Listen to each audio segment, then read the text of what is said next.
Hello students, आज की class में हम एक नया टॉपिक शुरू कर रहे हैं विच इज फ्लूइड्स। तो सबसे पहले ये जान लेते हैं कि फ्लूइड्स जो है वो है क्या चीज़, है ना। फ्लूइड्स क्या चीज़ है? तो एनीथिंग और any substance which can flow is known as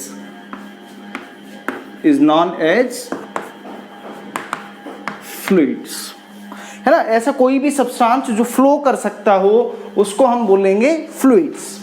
अब ऐसे हमारे पास दो सब्सटेंसेस हैं भाई, एक तो है लिक्विड्स और जो दूसरा है gases.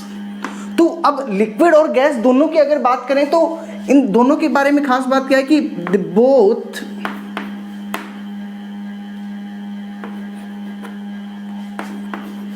Don't have fixed shape. इनकी कोई फिक्स्ड शेप नहीं है ना, कि जिस भी कंटेनर में आप इसको डालोगे किसी भी लिक्विड को वो उसी की शेप ले लेगा, ठीक है। तो ऐसे जो सब्सटेंसेस हैं उनको फ्लूइड्स कहते हैं। और लिक्विड और गैसेस हमारे पास ऐसे दो एग्जाम्पल हैं। किनके एग्जाम्पल हैं? वो फ्लूइड्स के एग्जाम्पल हैं, ठीक है। तो ये जो चैप्टर है फ्लूइड्स का बेटा, इस फ्लूइड्स के चैप्टर को हम दो पार्ट्स में, दो हिस्सों में पढ़ने वाले हैं। एक पार्ट तो जो है उसको हम बोलेंगे बेटा हाइड्रोस्टैटिक्स, और दूसरा जो पार्ट रहेगा that is hydrostatics and hydrodynamics. Hydrostatics में हम क्या पढ़ेंगे? देखो, हाइड्रो का मतलब तो क्या हो गया? लिक्विड, है ना। जो ये वाला चैप्टर है ना बेटा, जो फ्लूइड्स के अंदर हम बात करें कि लिक्विड और गैसेस की जो बात है, उसमें हम सिर्फ लिक्विड वाला चैप्टर भी पढ़ रहे हैं ना। जो गैसेस वाला है उसको अलग से पढ़ेंगे काइनेटिक थ्योरी में। बट अभी जो ये चैप्टर है जिसमें हम डिस्कशन कर रहे हैं फ्लूइड्स में, इस फ्लूइड्स में मैं बेसिकली लिक्विड्स की बात करने वाला हूं। तो इसका हाइड्रोस्टैटिक्स का मतलब क्या हो गया? हम उसमें उन लिक्विड्स के बारे में बात करेंगे, लिक्विड्स एट रेस्ट। मतलब लिक्विड जो है उसमें कोई मोशन नहीं होगा, वो रेस्ट पर होगा। और हाइड्रोडायनेमिक्स में क्या होगा? Liquid in motion. तो कुल मिला के ये जो चैप्टर है बच्चों, इस चैप्टर को दो पार्ट्स में डिवाइड किया है। एक तो है लिक्विड एट रेस्ट, जिसको हमने हाइड्रोस्टैटिक्स बोला है, और दूसरा जो पार्ट है दैट इज हाइड्रोडायनेमिक्स, जिसमें लिक्विड क्या रहेगा? वह मोशन में रहेगा, ठीक है। चलो, तो ये जो लिक्विड जो रेस्ट पर है, इसमें भी हम कुल मिलाकर के क्या करेंगे बेटा? इसको इसमें भी तीन चीजें हम सीखेंगे। वह तीन चीजें क्या क्या हैं? एक तो होगा कैलकुलेशन ऑफ प्रेशर कैलकुलेशन। दूसरा जो पार्ट है that is calculation of force.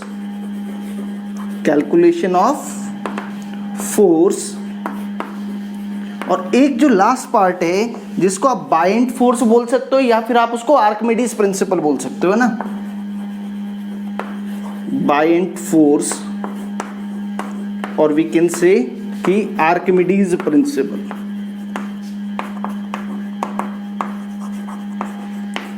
तो हाइड्रोस्टैटिक्स में तीन चीजें सीखेंगे, calculation of pressure, calculation of force, और बाइंड फोर्स या फिर जो आर्किमिडीज प्रिंसिपल है वो। और जब लिक्विड जब मोशन में होगा बेटा, तो वहां पे दो चीजें पढ़ेंगे।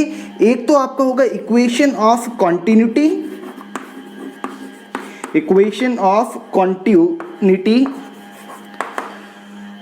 और जो थर्ड है, जो सेकंड चीज है that is Bernoulli's equation.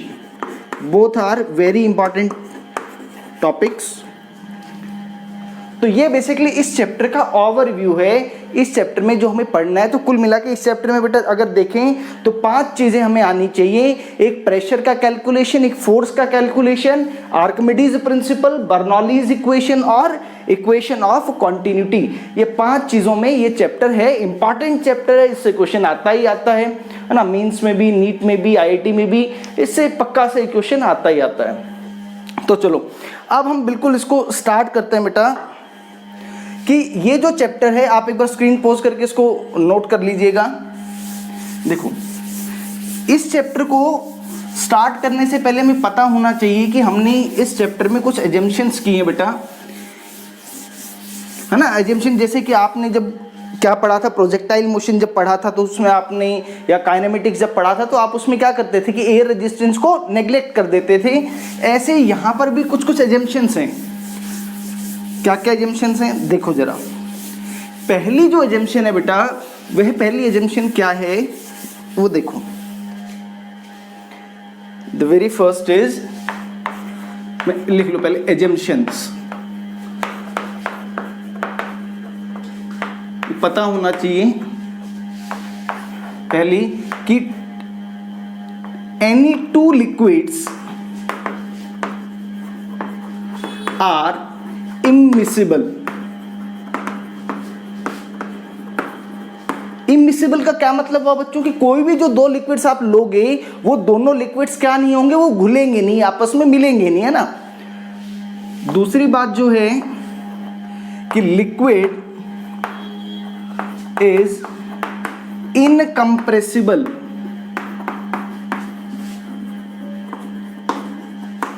Incompressible का मतलब क्या हुआ, देखो बच्चों, मान लो कि आपने ये कोई कंटेनर लिया और उसमें ये लिक्विड आपने फिल कर दिया। मान लेते हैं कि इसकी कुछ लेंथ क्या थी, एल लेंथ थी। अब आपने क्या किया, ये एजम्पशन बता रहा हूं बेटा, एक्चुअल में ऐसा नहीं होने वाला है ना, दिस इज एजम्पशन। ये कोई पिस्टन है, अब आपने इस पे कुछ फोर्स लगाया, तो कहता है कि फोर्स लगाने के बाद भी ये जो लिक्विड कॉलम है इसकी लेंथ में कोई चेंज नहीं आएगा। यही मतलब है कि इसका इनकम्प्रेसिबल होने का मतलब, है ना। इसका मतलब ये हो गया, इसका मतलब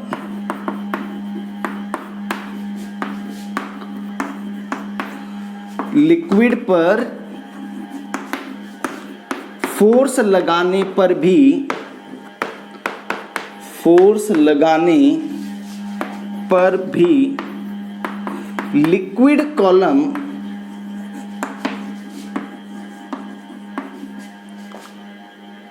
की लेंथ में कोई चेंज नहीं होगा, कोई चेंज नहीं होगा। ये इनकम्प्रेसिबल कहने का मतलब है कि लिक्विड इनकम्प्रेसिबल है, तो इसका मतलब क्या होगा। ठीक है बच्चों, जो एक और जो तीसरी इंपॉर्टेंट जो पॉइंट रहेगा, थर्ड इंपॉर्टेंट पॉइंट इज कि there is no friction, there is no friction between the layers of the liquid, जिसको हम आने वाली क्लासेस में विस्कोसिटी के बारे में बात करेंगे। यानी कि अभी के लिए मैं इसको कह सकता हूं कि जो अभी जो हम लिक्विड डिस्कस करेंगे वह नॉन विस्कस लिक्विड डिस्कस करेंगे। देखो बेटा, जो भी लिक्विड जो है ना वो in the form of layers flow करता है, कि जैसे इस तरह से एक दूसरे के ऊपर एक लेयर, फिर उसके ऊपर दूसरी लेयर, फिर तीसरी, फिर चौथी, इस तरह से लेयर रहती है। तो हमारा जो ये जो फ्रिक्शन एब्सेंट होगा, इसका कहने का मतलब क्या है, नॉन विस्कस होगा। उसका कहने का मतलब क्या है कि भाई इन दोनों के बीच में जो फ्रिक्शन है, फ्रिक्शन इज एब्सेंट, ये कहने का मतलब है। यानी we are dealing with the non viscous liquid. ये तीन एजम्पशंस के बारे में हम बात करेंगे। क्लियर है बच्चों, ये तीन एजम्पशंस हम थ्रू आउट द चैप्टर हम बात कर रहे होंगे, और ये जो तीनों कंडीशंस को जो सेटिस्फाई करेगा, ऐसे लिक्विड को आइडियल लिक्विड भी कहा जाएगा। ठीक है, नोट करो बच्चों, जल्दी से स्क्रीन पॉज करके नोट कर लो।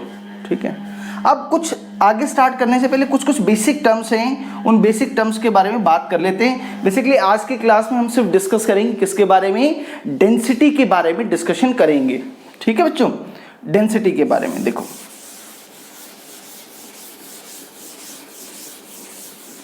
तो तो डेंसिटी आपने पढ़ी होगी, है ना बेटा। देखो 2-3 चीज़ें हैं वो चैप्टर में बार बार इस्तेमाल होंगी, जिसमें एक डेंसिटी होगा, एक मास होगा और एक वॉल्यूम होगा। तो आपको उसमें क्या नहीं होना है, कंफ्यूज नहीं होना है बार बार कि क्या उसका फॉर्मूला रहेगा, कहाँ पे क्या चीज़ आएगी, उसमें कोई कंफ्यूजन नहीं होनी चाहिए।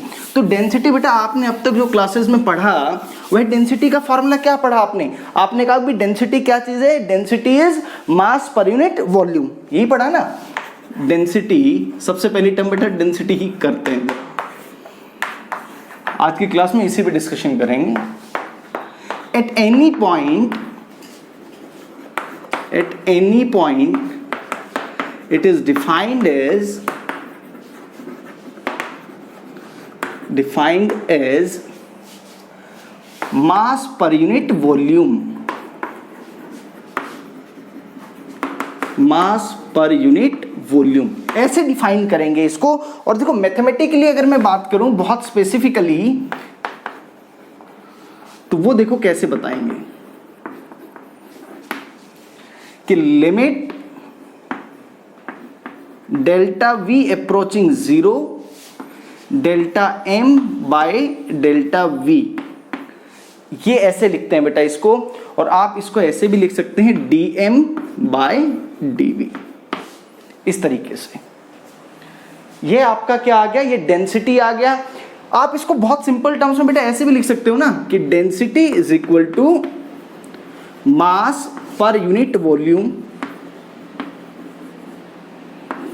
सिंपल टर्म्स में जो हम most of the time use करेंगे वह फॉर्मूला क्या रहेगा, density is equal to mass upon volume. ठीक है, तो यहां से आप देखो इसकी यूनिट भी क्लियर हो गई है। इसकी जो एसआई यूनिट हो जाएगी भाई, एसआई यूनिट बताओ भी क्या होगी भाई, मास की किलोग्राम और वॉल्यूम की मीटर क्यूब।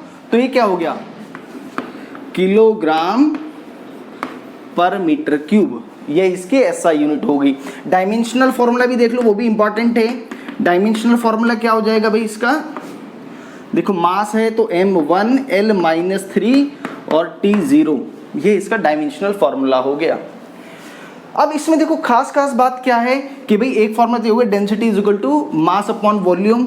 अगर आपको कभी मास निकालना होगा तो उसके लिए आपको डायरेक्ट याद होना चाहिए कि आप डेंसिटी को मल्टीप्लाई कर देंगे किसके साथ, वॉल्यूम के साथ, उसी का वो है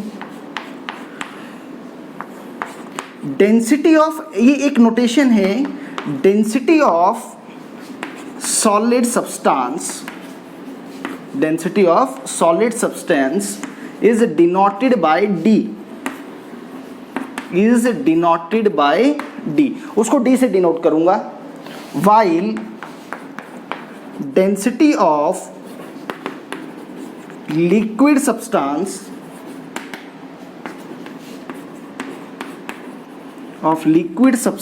is denoted by rho, उसको रो से डिनोट करेंगे। तो बच्चों अब इसका थोड़ा सा प्रैक्टिकल मतलब समझने की कोशिश करते हैं कि डेंसिटी का प्रैक्टिकल मतलब क्या है। देखो जरा प्रैक्टिकल मतलब क्या चीज़ है। सपोज आपने ऐसा किया होगा ना कि आप कोई कंटेनर ले लो, ठीक है, मान लिया कि आपने कोई बीकर ले लिया, कोई वाटर बॉटल ले ली। मान लेते हैं कि चलो हमने ये एक वाटर बॉटल ले लिया। अब इसमें मैं पानी भरूं एक बार, तो एक बार ऑयल भरूं, एक बार मरकरी भरूं, तो आप क्या देखोगे कि हर बार क्या हो रहा है, जो इसका मास जो इसमें आ रहा है, जो आपने इसमें फिल किया, वाटर फिल किया, उसका वजन करो। आपने फिर मरकरी लिया, उसका वजन फिल करो। आपने फिर कुछ और लिया, फिर उसको फिल, उसका मास अगर आप देखोगे तो हर केस में वो क्या आ रहा होगा, वो अलग अलग आ रहा होगा, है ना। कोई सब्सटेंस क्या होगा, फॉर एग्जाम्पल की बहुत सिंपल सा एग्जाम्पल देखें कि अगर आपसे कोई कहे कि आपके पास एक 1 kg ऑफ कॉटन है, तो 1 kg ऑफ कॉटन को रखने के लिए आपको क्या चाहिए, एक बहुत ज्यादा जगह चाहिए होगी। जबकि आपके पास 1 kg ऑफ आयरन है तो उसको रखने के लिए बहुत कम जगह चाहिए होगी। This is all about the density, कि कोई भी सब्सटेंस कितना ज्यादा डेंस है। समझ में आ गया कौन, है ना। तो इसको थोड़ा सा ऐसे भी आप बेटा देख सकते हो कि कौन कितना गाढ़ा है ना, वो भी आप उसको डेंसिटी से रिलेट कर सकते हो। तो ये तो डेंसिटी का मतलब हो गया। तो डेंसिटी को हम कैसे डिनोट करेंगे, डी अगर वो सॉलिड सब्सटेंस है, रो अगर वह लिक्विड सब्सटेंस है, तो उसको ऐसे डिनोट किया जाएगा। ठीक है बेटा। अब जरा और बात देखो कि एक छोटी सी बात लिख लो कि डेंसिटी ऑफ वाटर, ये बहुत बार यूज होगा ना, डेंसिटी ऑफ वाटर इज, बेटा आप या तो उसको ऐसे लिख सकते हो 1000 किलोग्राम पर मीटर क्यूब या फिर 1 ग्राम पर सेंटीमीटर क्यूब, ये डेंसिटी रहेगी। बेटा ये जो डेंसिटी है ना, ये होगी एट 4 डिग्री सेल्सियस। ये कहाँ होती है बेटा, ये 4 डिग्री सेल्सियस पर होती है। क्लियर है।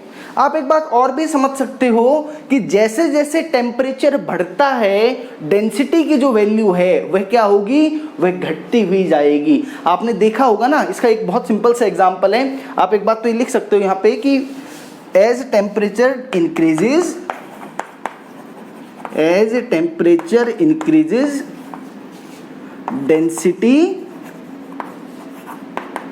डेंसिटी क्या हो जाएगी, बताओ बच्चों, डेंसिटी डिक्रीज हो जाएगी। आपने बहुत सिंपल सा एग्जांपल देखा होगा कि घर में लड़े से कि आपके पास कोई हनी है, शहद है, तो अगर आप सर्दी में कभी उसको इस्तेमाल करेंगे तो आपको क्या करना पड़ेगा, बहुत एफर्ट लगाना पड़ता है उस बॉटल से उस शहद को निकालने में। जबकि अगर आप उसको गर्मियों में यूज़ करें तो बड़े आराम से वो निकल करके आ जाता है। दूसरा एग्जाम्पल, घर में जो आप घी यूज़ करते हो ना, जिसको आप देसी घी जो बोलते हो, तो गर्मियों में किस अवस्था में रहेगा, वो पिघली हुई अवस्था में, माने कि उसकी डेंसिटी बहुत कम है, और सर्दियों में वह जम जाएगा, तो इसका मतलब उसकी डेंसिटी ज़्यादा हो गई, वो बहुत गाढ़ा हो गया है, तो वह डेंसिटी बढ़ जाएगी। यानी कि टेम्परेचर के साथ डेंसिटी घटेगी। टेम्परेचर बढ़ा तो डेंसिटी भी घटी, और अगर टेम्परेचर घटा तो डेंसिटी बढ़ी। ठीक है बेटा, ये नोट करो। अब जरा और बात करते हैं आगे। अब इसमें बेटा एक और टर्म है, दैट इज रिलेटिव डेंसिटी। क्या टर्म है बेटा, रिलेटिव डेंसिटी। देखो ये पूरे चैप्टर में डेंसिटी वर्ड बार बार आपको परेशान करेगा, आपको परेशान होने की आवश्यकता नहीं है, समझ में। देखो आप एक बात सोचो, एक छोटा सा और थोड़ा सा इसको विजुलाइज करवा देता हूं आपको, कि कोई एक सब्सटेंस है जिसकी डेंसिटी आप बोलते हो कि वो तो 2 ग्राम पर सेंटीमीटर क्यूब है, एक सब्सटेंस है जिसका डेंसिटी 2 ग्राम पर सेंटीमीटर क्यूब है।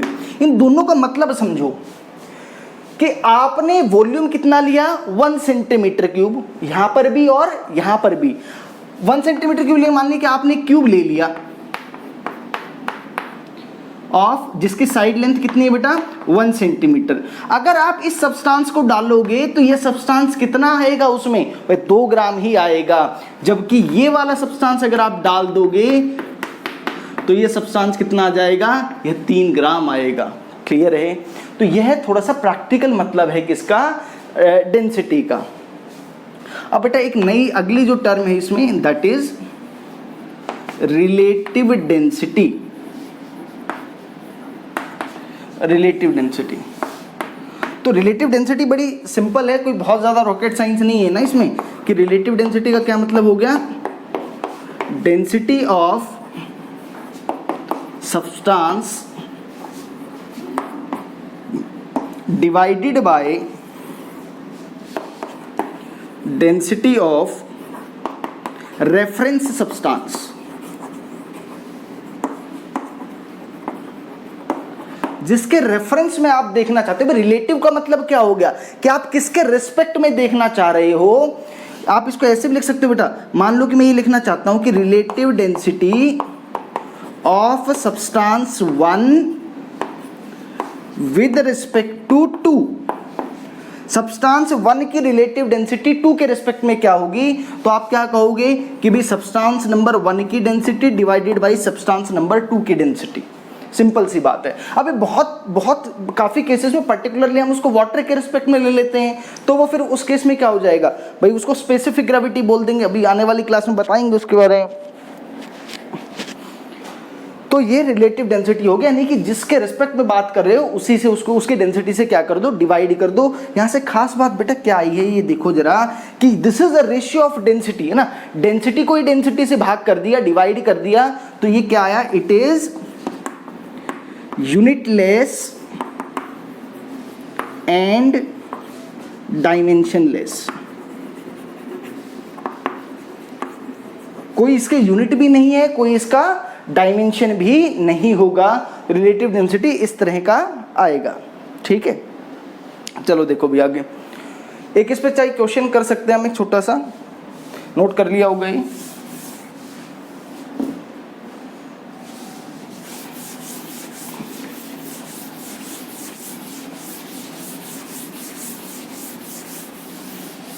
चलो ऐसे मानते हैं, चलो एक क्वेश्चन लिखता हूं मैं जरा। लेट अस से कि density of substance A is 2 gram per centimeter cube, while density of substance B is 3 gram per centimeter cube। आपको बताना है find relative density of first part substance A with respect to B and substance B with respect to A। ये दो part बताने हैं। तो भाई जिसके रेस्पेक्ट में बताना है आपको उससे डिवाइड करना है, बस और कुछ नहीं करना है इसमें। देखो पहला पार्ट भाई relative substance A with respect to B, इसका मतलब रो ए डिवाइडेड बाय बेटा क्या कर दिया जाए, रो ए डिवाइडेड बाय रो बी कर दिया जाए। तो डेंसिटी ऑफ ए तो आपको दे रखी है 2 ग्राम पर सेंटीमीटर क्यूब और 2 के दे रखी है 3 ग्राम पर सेंटीमीटर क्यूब। ये कैंसिल आउट हो जाएगा। तो जो मैं बात बोल रहा था, it is just a simple number 2/3 आया। इस 2/3 का मतलब भी समझ लो बेटा कि इसका मतलब ये रेशो 1 से कम आया। इसका मतलब जो ए वाला जो सब्सटेंस है वो बी वाले से हल्का है। समझ में आ गया। दूसरी बात कि अब की बार क्या पूछा गया है, सब्सटेंस बी का ए के रेस्पेक्ट में, तो जिसके रेस्पेक्ट में पूछे उसको डिवीजन में लेकर के जाओ, तो it will be equal to 3/2 simply. तो इस बार ये रेशियो 1 से बड़ा है, इसका मतलब बी का जो डेंसिटी है, बी का जो घनत्व है वो ए के रिस्पेक्ट में ज्यादा है, वो उससे ज्यादा डेंसर है। नोट करो, ठीक है बेटा। अब इसमें एक वैरायटी ऑफ क्वेश्चन और बनता है कि हम मिक्सिंग ऑफ लिक्विड कर दें। लिक्विड को क्या कर दिया जाए, मिक्स अगर कर दिया जाए, फिर आप उस पर क्या पूछते हैं कि उसकी रिजल्टेंट डेंसिटी क्या होगी, है ना। तो now mixing of liquids, mixing of liquids. देखो बेटा, जो लिक्विड को जो मिक्स करने का जो तरीका है वो दो तरीके से लिक्विड को मिक्स किया जा सकता है। एक तो उसको वॉल्यूम बाय वॉल्यूम में मिक्स किया जा सकता है, एक इसको मास की फॉर्म में किया जा सकता है। तो चलिए आपके पास लिक्विड 1 है एक, इसकी डेंसिटी ρ1 और इसकी वॉल्यूम कितनी है बेटा V1। एक आपके पास कोई दूसरा लिक्विड है, लिक्विड नंबर 2, उसकी डेंसिटी ρ2 है बेटा और उसकी वॉल्यूम V2 है। अब आपने इन दोनों को क्या कर दिया है भाई, इन दोनों को मिक्स कर दिया है।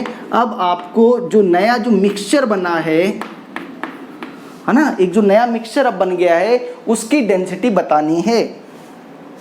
देखो बेटा, कोई रॉकेट साइंस नहीं है उसमें भाई। डेंसिटी का अल्टीमेटली फॉर्मूला तो क्या है आपके पास, मास अपॉन वॉल्यूम ही है। तो आपको दो चीजें चाहिए, एक टोटल मास और एक टोटल वॉल्यूम। तो पहले वाले लिक्विड के लिए बेटा आपके पास डेंसिटी भी है और आपके पास क्या है, वॉल्यूम भी है, तो मास आ जाएगा। मास का फॉर्मूला अभी क्या बताया था, डेंसिटी इंटू वॉल्यूम। तो डेंसिटी तो ρ1 है और इसकी वॉल्यूम V1 है, तो इसका मास आ गया। इसी तरीके से जो लिक्विड नंबर 2 है उसका मास कैसे लिखोगे बेटा, ρ2 इंटू V2, यही लिखा जाएगा। अब हो गया सवाल हमारे पास रो ऑफ मिक्सचर। बेटा टोटल मास कितना है मिक्सचर का, बोलो बोलो बोलो, m1 प्लस m2, और टोटल वॉल्यूम कितनी है, वह V1 प्लस V2 है। तो m1 की वैल्यू तो बच्चों क्या आई, ρ1 V1 और इसकी वैल्यू ρ2 V2 और डिवाइड कर दो V1 प्लस V2। बोलो क्लियर है क्या। बोलो बच्चों। अब इसका एक स्पेशल केस है, देखो अगर क्या हो जाए, इसका एक स्पेशल केस जिसपे बहुत बार क्वेश्चन पूछते हैं बेटा, कि अगर क्या हो V1 और V2, यानी कि आप इनको कैसे मिक्स करें, इक्वल वॉल्यूम के प्रोपोर्शन में अगर आप मिक्स कर देंगे, V1 बराबर V2 बराबर मान लो आप V अगर हो जाए भाई, तो उस केस में डेंसिटी ऑफ मिक्सचर क्या आएगा, देखो देखो जल्दी से भाई, ये भी V ये भी V, V1 प्लस V2, तो आप ध्यान से देखो, ρ1V plus ρ2V divided by V जमा V। तो बेटा मुझे लग रहा है एक बड़ा सिंपल सा आंसर आ गया, ρ1 प्लस ρ2 डिवाइडेड बाय 2। अगर आप बराबर वॉल्यूम के प्रोपोर्शन में मिक्स करेंगे तो बिल्कुल दोनों का क्या बन जाएगा, एक एवरेज आ जाएगी, वही उसकी डेंसिटी होगी, ρ1 प्लस ρ2 डिवाइडेड बाय 2। ठीक है भाई। और देखो दो से ज्यादा लिक्विड हो तो भी कोई तकलीफ नहीं होनी चाहिए ना, फिर क्या हो जाएगा भाई, आगे और इसी तरह से ऐड हो जाएगा। नोट करो जल्दी से। अब अगला जो इसमें बेटा अगले टाइप का जो केस बनेगा, उस केस में क्या होगा कि अब आप क्या करेंगे, मास के प्रोपोर्शनल वाली बात कर लेंगे ना। देखो तो यहां पे तो हमने वॉल्यूम गिवन थी, वॉल्यूम के प्रोपोर्शन में ही मिक्स किया था। न्यूमेरिकल्स और करेंगे, इस पे एक साथ करेंगे। इस बार देखो अगला एग्जांपल, कि इस बार आपके पास लिक्विड नंबर 1 है, लिक्विड नंबर 1 की डेंसिटी ρ1 है, बट इस बार इसका मास कितना है भाई, इसका मास m1 है। वहीं पर लिक्विड नंबर 2 जो है, लिक्विड नंबर 2 की डेंसिटी तो ρ2 है और उसका मास m2 है। और अब इन दोनों को क्या कर दिया बेटा जी, इन दोनों को मिक्स कर दिया। आपको रो मिक्सचर बताना है, रो मिक्सचर बताना है। तो इसमें कोई दुख तकलीफ नहीं होनी चाहिए। लिक्विड नंबर 1 का डेंसिटी पता है, मास पता है, तो आप क्या वॉल्यूम निकाल सकते हैं क्या बेटा? वॉल्यूम कैसे आएगा बता सकते हो जल्दी से मुझे, कैसे आ जाएगा बता दो। आपने फॉर्मूला क्या पता, density is equal to mass upon volume. तो volume will be equal to बेटा mass divided by density. In the similar way जो लिक्विड नंबर 2 है उसकी वॉल्यूम कितनी आ जाएगी बेटा, that will be equal to m2 by ρ2। हो गया सवाल। जो रो ऑफ मिक्सचर है वो क्या चाहिए, टोटल मास यानी कि m1 plus m2 divided by total volume that is v1 plus v2।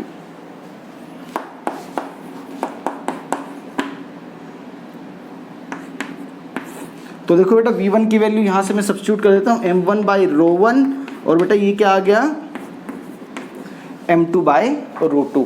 तो ये रो ऑफ मिक्सचर आ गया अगर आप मास वाले प्रोपोर्शन में मिक्स करते हैं तो। अब इसमें भी एक और स्पेशल केस है भाई, स्पेशल केस कि अगर क्या हो m1 बराबर m2 बराबर m, यानी कि मास अगर बराबर प्रोपोर्शन में आप मिक्स कर दें तो उस केस में क्या बनेगा, इन दैट केस बेटा rho mixture will be equal to, देखो ये क्या लिखोगे, m plus m divided by m by ρ1 plus m by ρ2। तो बेटा इसको जब सॉल्व करोगे you will get 2 ρ1 ρ2 divided by ρ1 ρ2। ये फिर से एक और इंपॉर्टेंट रिजल्ट आ गया।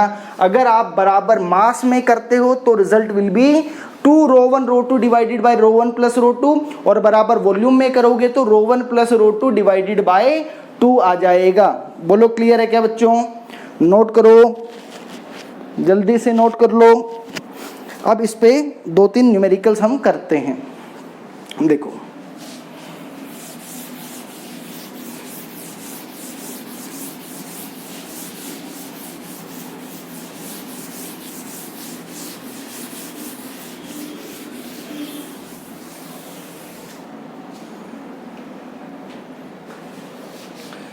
देखो 3 लिक्विड है बेटा हमारे पास,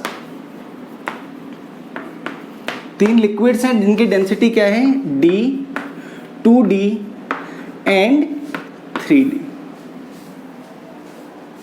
तीन लिक्विड है, डेंसिटी D, 2D और 3D है, they are mixed in equal proportional of volume। ठीक है बेटा। फाइंड डी मिक्सचर, आपको मिक्सचर का क्या बताना है, डेंसिटी बताना है। जरा जल्दी से एक बार बेटा इस क्वेश्चन को ट्राई करो जल्दी से।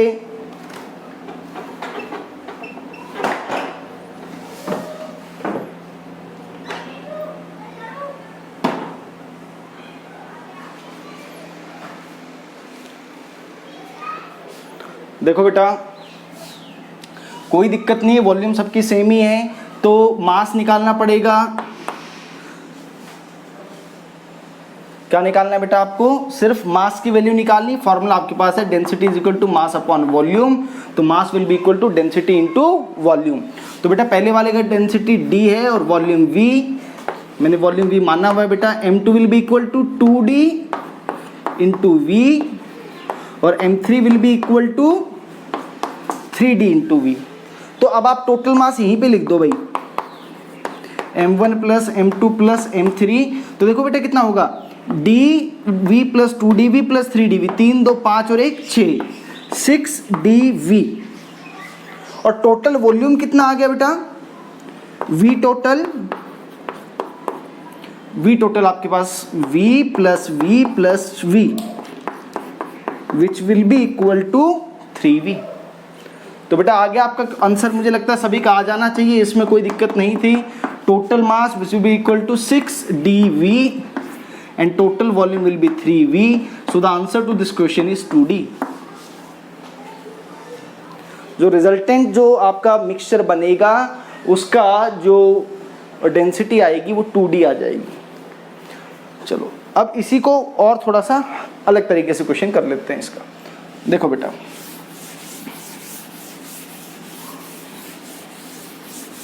इस बार सेम वही क्वेश्चन है, तीन लिक्विड है, डेंसिटी D, 2D और 3D है।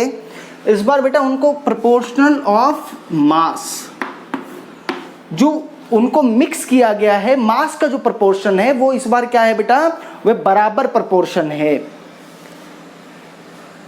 तो देखो बेटा इस बार आपको क्या चाहिए, वॉल्यूम निकालनी पड़ेगी। वॉल्यूम का फॉर्मूला क्या हो जाएगा, volume will be equal to mass upon density.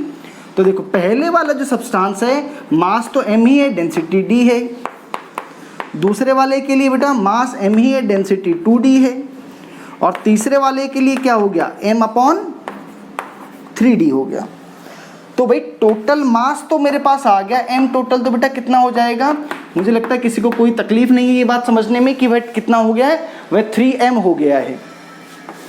V total भी निकालना पड़ेगा, V total will be equal to V1 plus V2 plus V3। तो बेटा ये कर लो m by D plus m by 2D plus m by 3D। तो भाई हमने यहाँ से क्या किया, m by D common, 1 plus 1 by 2 plus 1 by 3, ये 6 प्लस 3 प्लस 2।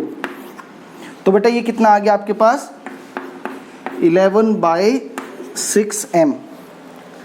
अच्छा D भी है बेटा ये। तो बस अब आप क्या लिख दो बेटा, इधर ही मैं लिख देता हूँ इसको, density of mixture. Total mass आ गया है हमारे पास 11m by 6D, sorry total mass चाहिए ना बेटा। टोटल मास आपके पास कितना है, टोटल मास 3m है और टोटल वॉल्यूम ये रहा 11m by 6D। So the answer to this question will be 18 by 11D। ये पूरा क्वेश्चन हो गया, आपको नोट करो बेटा जल्दी से।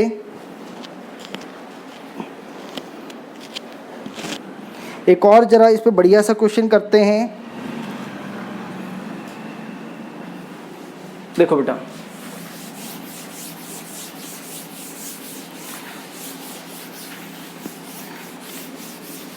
अभी जो हमने ये दो टाइप के क्वेश्चन किए, इसी यूँ मानो कि इन दोनों का हाइब्रिड ही है ना। इन दोनों का कुछ मिला जुला सा एक सवाल मैं बनाता हूँ, वो देखो जरा।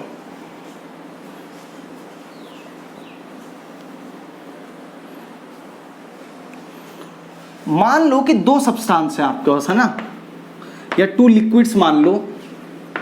टू लिक्विड्स हैं बेटा, एक की डेंसिटी ρ1 और एक की डेंसिटी ρ2 है। इनको इक्वल वॉल्यूम में हमने क्या किया, इक्वल वॉल्यूम प्रोपोर्शन में मिक्स जब हम करते हैं तो इस केस में बेटा जो रो मिक्सचर आता है that comes out to be 4, ठीक है। लेकिन जब मैं इसको इक्वल मास प्रोपोर्शन में,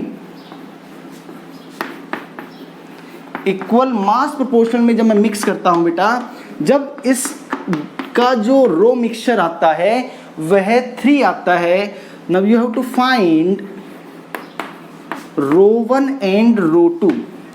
आपको किसकी वैल्यू बतानी है बेटा, आपको ρ1 और ρ2 की वैल्यू बतानी है। मैं ऑप्शन आपको दे देता हूं इसके लिए। ρ1 is 6, ρ2 is 2,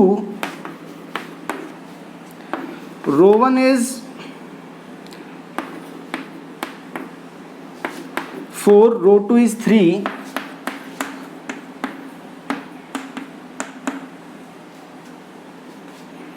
फाइव एंड 3, और एक और यहाँ पे लिख लो, लेट अस से कि 3 एंड 7। ये लो, आपको बताना है इनमें से कौन सा ऑप्शन सही है। तो देखो भाई जल्दी से कर देते हैं, इसमें कोई दिक्कत नहीं है। पहले वाला केस है बेटा, इक्वल वॉल्यूम में जब आप मिक्स करोगे तो उसका रिजल्ट याद है क्या, याद करो फटाफट से। इक्वल वॉल्यूम में जब मिक्स किया था तो रिजल्ट आया था ρ1 प्लस ρ2 बाई 2, और बेटा ये आपको दे रखा है 4 के इक्वल। तो एक ऑप्शन मतलब एक इक्वेशन तो ये आ गई, ρ1 प्लस ρ2 इज इक्वल टू 8, यानी कि दोनों डेंसिटी का जो सम है वह 8 होना चाहिए। अगला ऑप्शन, अगला वो देखो कि बराबर किस में मिक्स किया है, बराबर मास में। जब आप बराबर मास में करते थे तो बेटा रिजल्ट हमने किया था डिराइव 2ρ1 ρ2 डिवाइडेड बाय ρ1 प्लस ρ2, और वो आपको 3 दे रखा है। 2ρ1 ρ2, और बेटा ρ1 प्लस ρ2 की वैल्यू अभी हमने 8 कैलकुलेट की है। तो यहां से आपके पास ρ1 इंटू ρ2 की वैल्यू बेटा कितनी आ गई, 4 4 3 12। मैं तो थोड़ा सा आलसी आदमी हूं, आगे मैं सॉल्व करने में विश्वास नहीं रखता। जरा ऑप्शन से देखो कि दो ऐसा ऑप्शन ढूंढो आप जहां पे डेंसिटी का सम तो 8 हो और प्रोडक्ट 12 हो। तो देखो जरा, यहां पे सम 8 है, यानी कि ये ऑप्शन हमारा आंसर हो सकता है। यहां पे सम 7 है, तो ये तो गलत ही हो गया। 5 और 3 8, ये भी एक पॉसिबिलिटी है, और यहाँ पे ये गलत हो गया, ठीक है। अब प्रोडक्ट भी चेक कर लो कि 12 होना चाहिए, तो 6 इंटू 2 12, और ये 5 इंटू 3 15, तो ये गलत हो गया। So the answer to this question is option A. ना थोड़ा सा आपको बेटा स्मार्ट वर्क भी करना होगा एग्जाम में ना, कि अब आप सोचो कि एग्जाम में अब आप क्या करना शुरू करो कि सोचो कि यार हमारे पास तो ρ1 प्लस ρ2 आ गया, ρ1 ρ2 भी आ गया है, अब मैं इसको कुछ क्वाड्रेटिक बना के या कुछ आइडेंटिटी यूज करके मैं ρ1 ρ2 की इंटीग्रल क्यों सॉल्व करनी है, जब आपके पास ऑप्शंस हैं तो you should cross check the options, है ना। आपको टाइम खराब नहीं करना है ऐसे क्वेश्चंस में। आपने इक्वेशन बना ली, अब ऑप्शन से क्रॉस चेक कर लो, ठीक है बेटा। तो ये बढ़िया सा क्वेश्चन था। अब इसमें एक और बस लास्ट एक छोटा सा टॉपिक है, फिर हम आज की क्लास को खत्म करते हैं। देखो डेंसिटी का इनफैक्ट लास्ट ही टॉपिक है। डेंसिटी में अब इससे ज़्यादा कुछ नहीं है, कोई बनता नहीं कोई कुछ पूछे, और ऑल द वो चीज़ हम पढ़ चुके हैं, दैट इज स्पेसिफिक ग्रेविटी, है ना। स्पेसिफिक ग्रेविटी आपने नाम सुना होगा बहुत बार। देखो बेटा ये है तो एक टाइप की, बेसिकली आप ये कह सकते हैं it is a special case of relative density. मैं क्या कह सकता हूं बेटा, it is a special case of, it is a special case of relative density. आप वहां पे क्या बोलते थे कि सब्सटेंस 1 की density with respect to substance 2, मैं कहता हूं कि सब्सटेंस 2 को फिक्स कर दो वाटर, ठीक है, तो वो स्पेसिफिक ग्रेविटी आ जाएगा। Specific gravity will be equal to, क्या लिखूं बेटा मैं, density of substance density of substance divided by, ये फिक्स कर दिया है मैंने इसमें, डेंसिटी ऑफ वाटर, लेकिन बेटा कहां पर, ये बहुत इंपॉर्टेंट है, at 4 degree Celsius. 4 degree Celsius क्यों बोला बेटा, क्योंकि वाटर का कैसा एक्सपेंशन होता है, एनोमलस एक्सपेंशन होता है। At 4 degree Celsius density of water is maximum, वह मैक्सिमम होती है, और वह डेंसिटी बेटा कितनी होती है, 1 ग्राम पर सेंटीमीटर क्यूब या फिर 1000 किलोग्राम पर मीटर क्यूब होती है। तो मैं यहां से ये भी कह सकता हूं कि बेटा स्पेसिफिक ग्रेविटी ऑफ वाटर,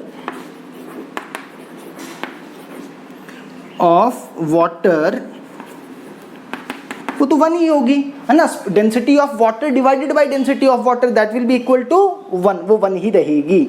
ठीक है बेटा, तो ये एक छोटा सा टॉपिक था स्पेसिफिक ग्रेविटी। तो बस इसमें एक खास बात ये कि बस वो डेंसिटी ऑफ वाटर को एट 4 डिग्री सेल्सियस के ही डिवाइड करते हैं। तो ये हमने पूरा कर लिया बेटा। इस टॉपिक को थोड़ा आप अच्छे से पढ़ लीजिएगा, नेक्स्ट क्लास में हम प्रेशर के बारे में डिस्कस करेंगे। ठीक है बेटा, थैंक यू।